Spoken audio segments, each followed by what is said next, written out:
¿Ok? Listo, esto ya se los marqué. Y ahora vamos a completar esta parte del espacio intercostal, que yo les había dicho un poquito sobre los puntos de ocultación y qué sé yo. Vamos a completarlo. Para eso tenemos que empezar a hablar de los músculos del tórax. Así que de los músculos hay que hacer una aclaración antes, que ustedes van a ver que los músculos se dividen también según si se insertan desde el tórax hasta el cuello, si se insertan desde la columna hasta el tórax, si se insertan desde el hombro hasta el tórax, por ejemplo, qué sé yo, el serrato, que se inserta desde el codo hasta el tórax, desde el hombro hasta el tórax. Y por último, los que son propios del tórax.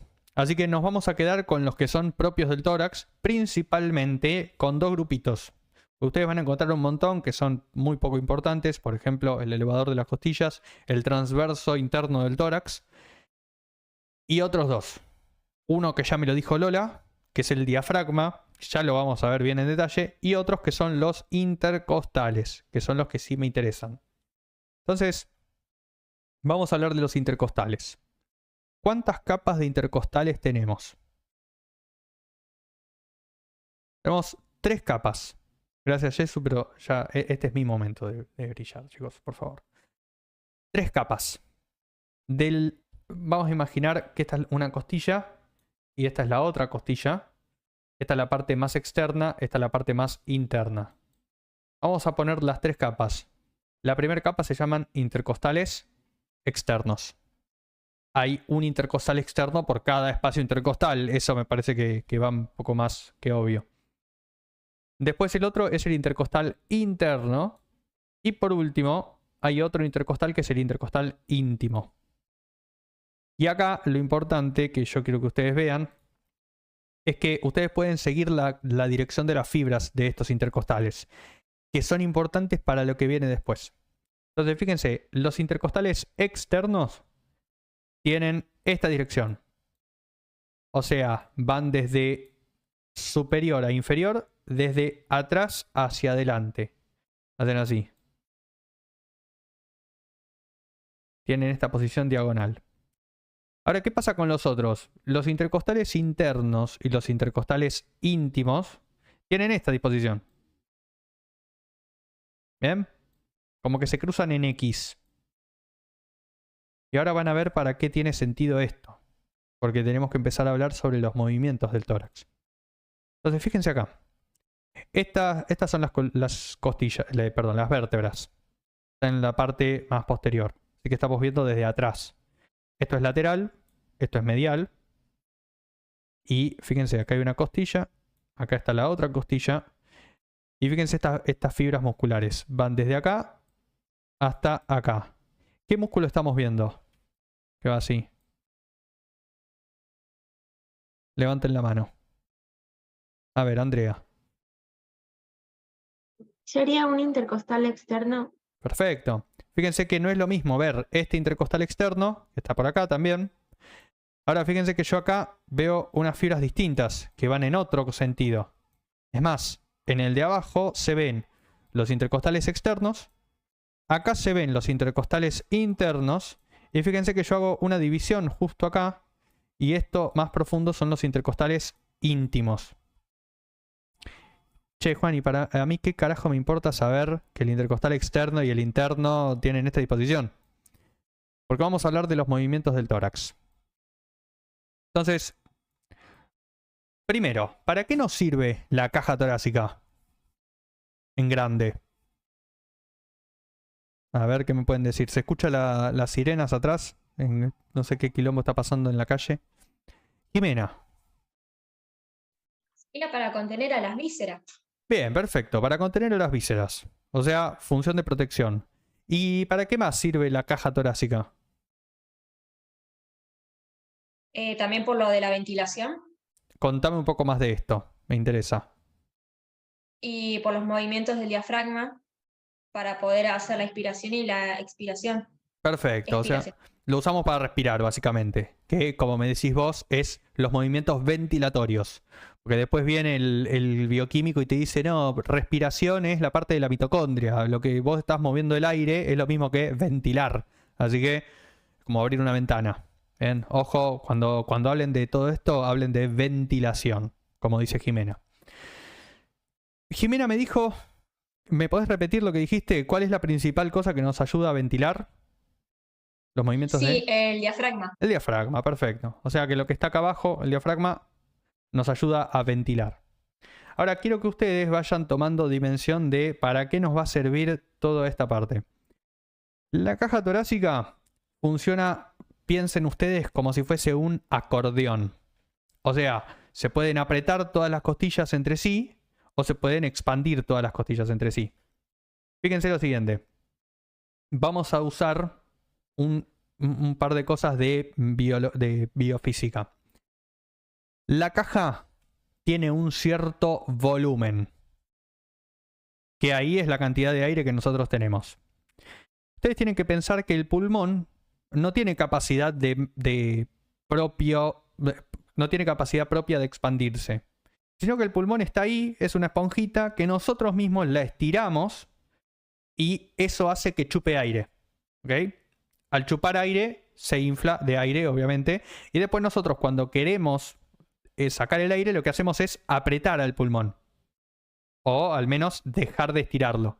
Entonces el pulmón está ahí tranquilo, no tiene una actividad activa, sino que es pasivo su movimiento, y el movimiento activo es el de la caja torácica. Lo que hace la caja, a fin de cuentas, es aumentar su volumen. Entonces, si nosotros pensamos en un cubo, por ejemplo, vamos a poner un cubo en forma tridimensional, este cubo tiene un volumen, que yo no me quiero ir muy a las matemáticas porque no me gustan, por algo doy clase de anato, chicos, y no de matemáticas, ni de geometría, pero algunas cosas nos sirven. Yo puedo ver que esta caja o este cubo tiene 3 diámetros. Un diámetro anteroposterior, un diámetro longitudinal, que es la altura, y un diámetro transversal. Esto a mí me sirve porque imagínense que yo ahora quiero aumentar el diámetro longitudinal. Entonces la caja se hace más alta, por lo tanto yo consigo más volumen de aire. Porque o sea, al aumentar uno de los diámetros, termino teniendo más volumen en toda esa dimensión. Ahora, yo también puedo aumentar este diámetro, por ejemplo. El diámetro anteroposterior. Y acá tengo toda esta cantidad extra de volumen. Lo que hace la caja, que son los movimientos torácicos, es aumentar este volumen, pero en todas las dimensiones. Y lo que pasa es que nosotros vamos a tener que explicar cómo aumenta cada uno de los volúmenes. O sea, cuál es el movimiento que genera que aumente cada uno de los volúmenes. ¿Se entiende, chicos? ¿Hasta acá? ¿Me hacen un ok o mal, completamente mal? Ahí me están haciendo un ok. Entonces, vamos a verlo de la siguiente manera. Yo tengo las costillas que tienen esta posición. ¿Bien? Tienen en total este diámetro anteroposterior. Fíjense que acá están las vértebras. Cada una de las vértebras. Y acá está el esternón. Ahora, ¿qué pasa? Las costillas, cuando nosotros inspiramos, lo que hacen es irse para arriba. Fíjense ustedes, cuando inflan el tórax asciende. Por lo tanto, las costillas se hacen más horizontales. Todas las costillas. Al hacerse más horizontales, fíjense qué pasa con mi diámetro. Este diámetro ahora es más largo. Por lo tanto, aumenté el volumen, pero no por el diafragma, como me dijo Jimena, sino que en este caso aumentamos por el movimiento de las costillas. ¿Estamos?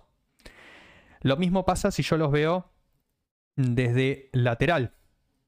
Fíjense, perdón, desde anterior y posterior. Las costillas, además de tener, imagínense que se los dibujo acá. Las costillas, además de irse hacia abajo, hacen como si fuesen un balde. Vamos a dibujar un balde. Acá les dibujo el balde. Y vamos a imaginar que este balde tiene una manijita. Esta manijita hace toda la vuelta por acá y ¿Qué me importa de esto? Que desde el punto medio hasta el borde de la manijita, es como desde el punto medio del tórax hasta el borde de la costilla, tenemos un diámetro. Cuando nosotros inspiramos, esto también aumenta, porque esta costilla sube de esta manera, como si yo hiciese esto. Por lo tanto, este mismo diámetro también aumenta. Cada una de estas cosas tiene un movimiento en particular, que vamos a ver las siguientes clases. ¿Se entiende hasta acá, chicos? Y ahora vamos a llegar a la parte del diafragma en un cachito y vamos a ver que termina de hacer los 3 diámetros. O sea, los primeros 2 diámetros, el diámetro transversal y el diámetro antero-posterior, dijimos que cambian principalmente por las costillas. Y vamos a ver que se hace más profunda la caja torácica por el diafragma. ¿Venimos bien? ¿Qué me dibujaron 3 acá? 3, 3, T12, T12. No sé qué están dibujando en el chat. Por las dudas, vamos a dejarlo ahí. Entonces, eso es algo que les pueden preguntar de fisiología del tórax. ¿Cuáles son los movimientos respiratorios? Eso guárdenselo, que ya lo vamos a ver la próxima clase. Así que, movimientos ventilatorios. A todo eso viene parte los músculos intercostales. Fíjense que tenían esta formita. Los intercostales externos tenían esta forma. ¿Qué pasa? Cuando se contraen, lo que van a hacer es tirar las costillas hacia arriba. Entonces, ¿alguien me ayuda a decir qué movimiento harían con las costillas? Si es un movimiento para la inspiración o para la expiración. Cuando se contraen en conjunto, tiran hacia arriba toda la caja. Ahí me están escribiendo, Valeria me escribió inspiración. ¿Y ahora qué pasa con los otros? Con los que tienen la disposición de los intercostales internos, por ejemplo, que tiran todo esto hacia abajo. Van a hacer el movimiento contrario. Entonces, por esto yo les quería mostrar justamente la disposición de los intercostales, porque no es lo mismo que sean inspiratorios a que sean expiratorios. No todos los intercostales son inspiratorios.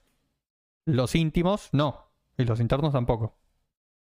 ¿Estamos hasta acá, chicos? Los vengo reventando, sí. Como un intensivo. Así se salvan las papas. Bien. Entonces, ya vimos todos los huesos, articulaciones, músculos intercostales. Así que antes de ir al diafragma, vamos a ver un poquito de irrigación de la caja torácica.